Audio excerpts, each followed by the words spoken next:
നമ്മളെപ്പോഴും ശത്രുക്കളെ പ്രതീക്ഷിക്കുന്നത് പുറത്തായിരിക്കും. ജോലി ചെയ്യുന്ന സ്ഥലത്തോ അല്ലെങ്കിൽ അപരിചിതരിലോ ചിലപ്പോൾ നമ്മുടെ അയൽപക്കത്തുകാരിലോ ഒക്കെ ആയിരിക്കാം. പക്ഷേ അത് ഒന്നുമല്ല യഥാർത്ഥത്തിൽ നമ്മുടെ ശത്രു. നമ്മുടെ യഥാർത്ഥത്തിലുള്ള ശത്രു നമ്മുടെ വീട്ടിൽ തന്നെയാണുള്ളത്.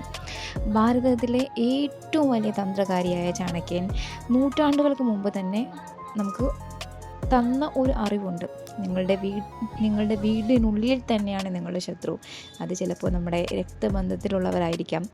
ചാണക്യൻ പറഞ്ഞിട്ടുള്ള ചില കാര്യങ്ങളാണ് ഞാൻ ഇന്നിവിടെ പറയാൻ പോകുന്നത്.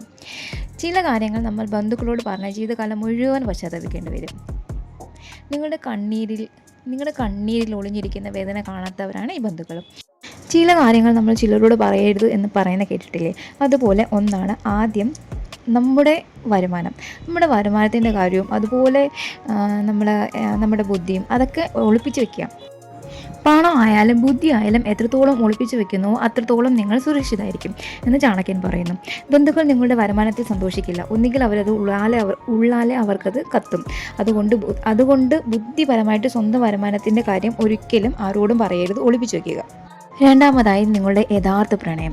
ബന്ധുക്കളിൽ നിന്ന് എത്ര അകന്ന് നിൽക്കുന്നുവോ അത്രത്തോളം നല്ലത്. ഏതൊരു ബന്ധത്തിലാണോ നിങ്ങളുടെ ഹൃദയവുമായി ചേർന്ന് നിൽക്കുന്നത് അതിനെ ലോകത്തിൻ്റെ കണ്ണിൽ നിന്ന് മറിച്ച് വയ്ക്കുക, ചാണക്യൻ പറയുന്നുണ്ട്.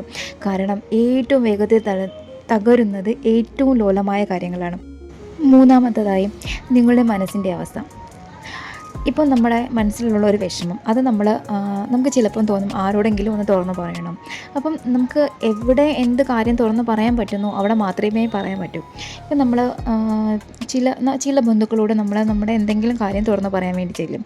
അപ്പം അവരെന്താ ചെയ്യുക? അത് നിങ്ങളുടെ വേദന, ഇപ്പം നമ്മൾ വേദന അത് പങ്കുവെക്കുമ്പോൾ അത് അവർ നമ്മുടെ വേദന ആ വേദനയ്ക്കകത്ത് തന്നെ അവർ മുറിവിനുള്ളിൽ ഉപ്പ് തേക്കത്തേ ഉള്ളൂ. നാലാമതായി വികാരങ്ങൾക്ക് അടിമപ്പെട്ട് ജീവിച്ചു കഴിഞ്ഞാൽ നമുക്ക് ഇങ്ങനെ എന്നും എല്ലാവരും സങ്കടങ്ങൾ മാത്രം തന്നുകൊണ്ടിരിക്കും.